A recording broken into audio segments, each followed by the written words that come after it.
eu corro, se eu corro demais só pra te ver, meu bem, é que eu quero socorro. Se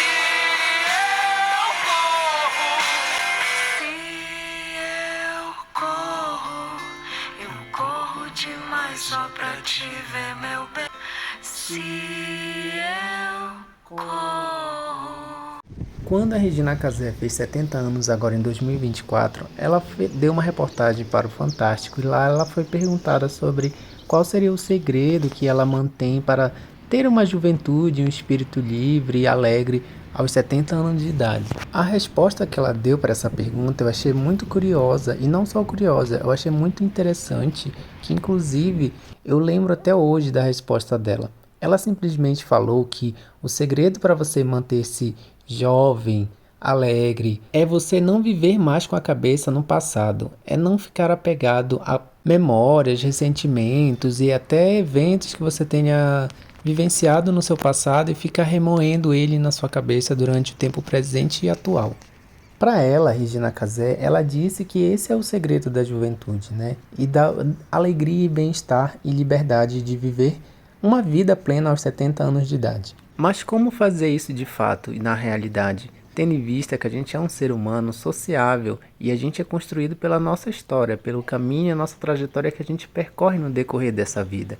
Desde a infância, passando pela adolescência até chegar na vida adulta, a gente vive em construção, a gente vive escrevendo a nossa própria história. Porém, muitos de nós ficamos ainda olhando para páginas passadas da nossa vida, coisas inacabadas, coisas que poderiam ter sido feitas de outra forma ou melhor, caminhos do qual a gente não escolheu, caminhos do qual a gente percorre ainda até hoje e se pergunta se esse é o caminho certo. Mais um ponto interessante a se pensar e se levar em consideração nessa conversa ou nessa reflexão é entender que quanto mais maduro você se torna, a exemplo da Regina Casé, mais reflexivo, pensativo e consciente você tem da sua própria vida e do seu modo de viver.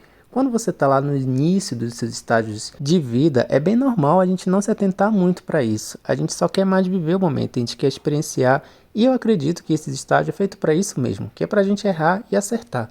E na medida que a gente vai avançando nesse percurso da vida, a gente vai entendendo que alguns erros não precisam ser novamente cometidos. E que a gente pode sim acertar e aprender com os nossos erros.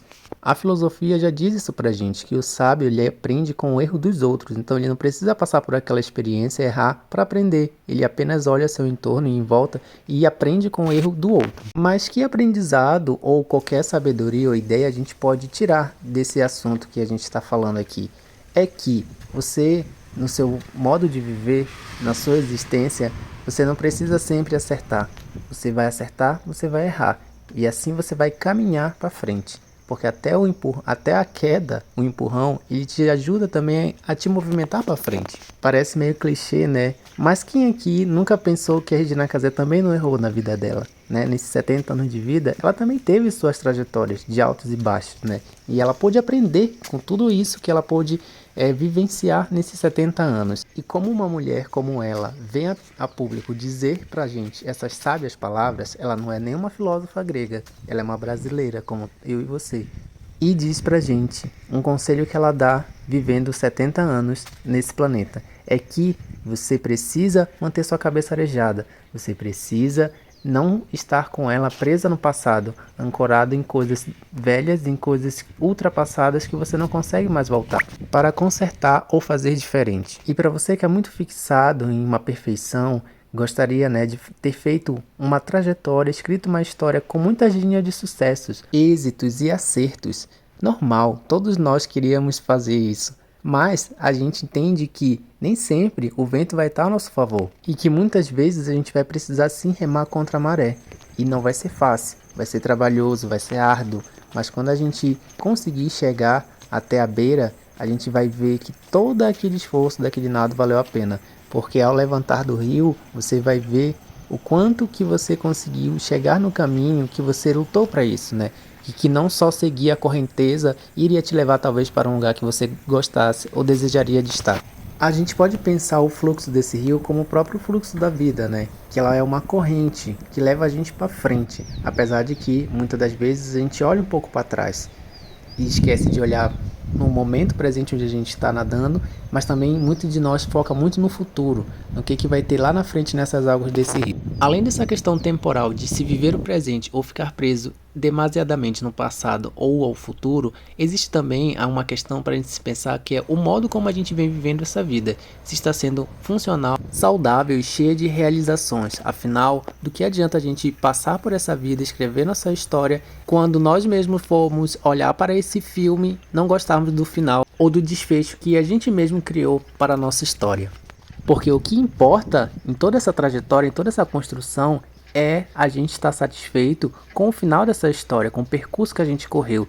E não no sentido de ficar tentando agradar um público, uma plateia, que muitas das vezes não estava nos bastidores vendo o que foi feito, o que foi necessário sacrificar ou fazer ou se esforçar para apresentar a elas esse espetáculo.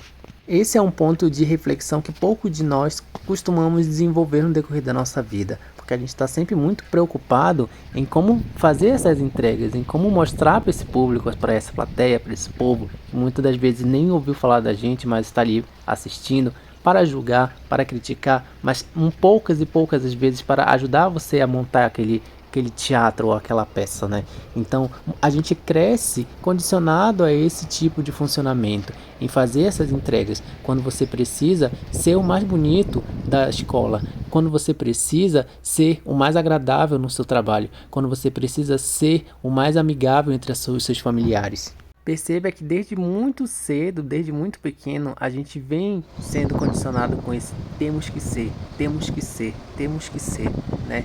Mas para antes da gente ser, a gente precisa entender esse ser, né? Que ser é esse que eu preciso me tornar?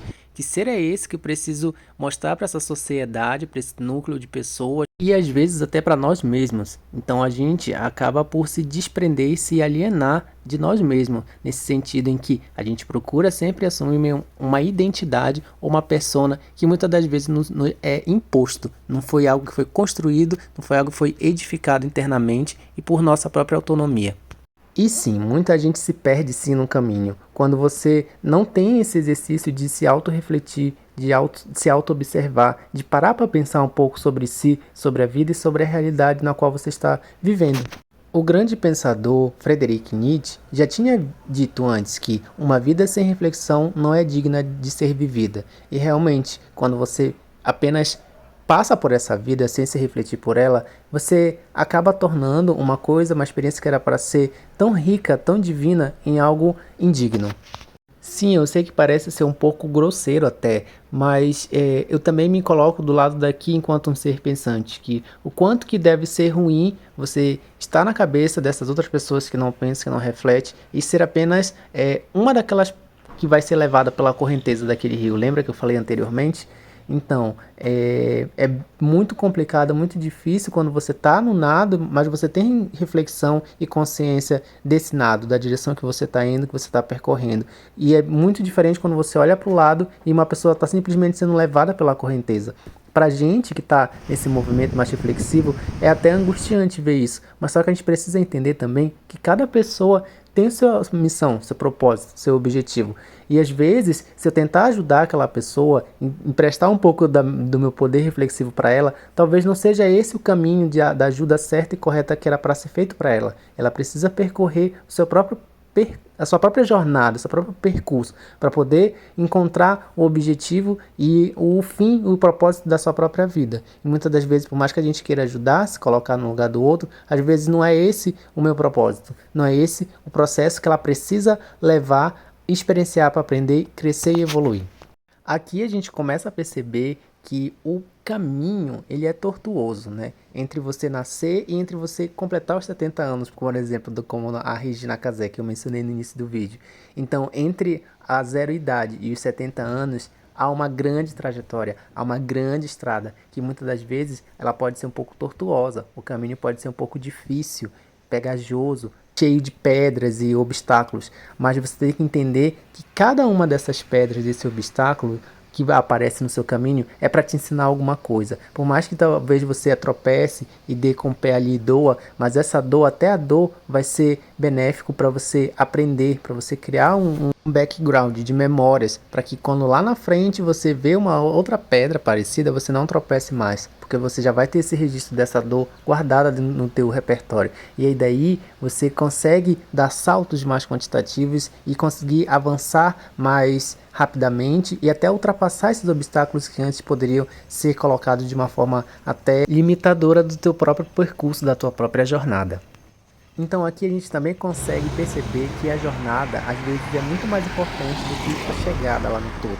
Eu sei que parece também muito clichê, a gente já ouviu isso muito, já viu isso muito, mas de fato, se a gente já teve muito contato com isso, é porque em algum sentido, alguma razão existe, né? Alguma verdade contém ali dentro desse clichê. E dentre todas essas reflexões, todos esses pontos que eu levantei aqui, a gente não vai chegar numa conclusão exata, né? Porque nem todo mundo pensa igual. Eu penso de uma forma, você pensa de outra, a Regina Casé pensa de outra, mas eu queria trazer essa perspectiva dela sobre como vivenciar a vida aos 70 anos de idade, o quanto que isso pode ser rico, o quanto isso pode ser edificante, benéfico, para mim que não tenho ainda 70 anos, para você que não tem ainda a minha idade também, que eu nem sei qual que é, mas independente de qual idade que a gente estiver falando, se a gente usar aquele exemplo do sábio que eu falei lá atrás do grego, que ele não precisa errar para aprender, ele aprende com os erros dos outros, então a gente também pode aprender com a sabedoria dos outros. Regina Casé já está aí há 70 anos vivendo essa vida, né? Ela passou por várias coisas, movimentos sociais no Brasil,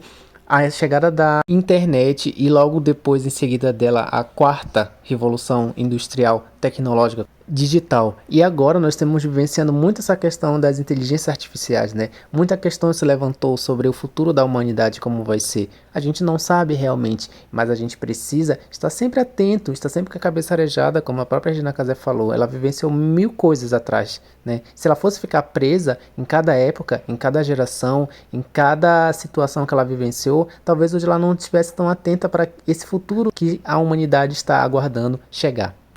Mas se a gente for parar para pensar, a gente vai se enredar novamente para aquele pensamento muito demasiado para o futuro e vai esquecer de vivenciar o presente. E no momento presente, a gente está próximo a fazer uma virada de ano, como acontece a cada ano, né? Mas a cada final de ano, a gente fica mesmo reflexivo, a gente começa a pensar e ponderar sobre o ano que a gente viveu, sobre as metas que a gente cumpriu ou não cumpriu e sobre aquelas que a gente já quer delinear para transformar o próximo ano em algo que seja melhor e muito mais agradável e cheio de realizações, como todo ser humano quer. Nós temos anseio por realizações, nós temos anseio por reconhecimento, nós temos anseio por ser amado. Então a gente quer fazer um ano cheio de coisas boas, positivas, para as quais a gente possa também olhar para trás, ou até mesmo para aquele momento presente desse mesmo ano, e se sentir alegre e orgulhoso pelas conquistas, pelos desafios que a gente venceu e por tudo aquilo que a gente está construindo nesse período de vida. Não sei se você ficou comigo até aqui no momento desse vídeo, mas se ficou, eu queria te agradecer, né, por ter despendido um tempo da sua vida para me escutar e ouvir as minhas reflexões acerca da vida, acerca de viver.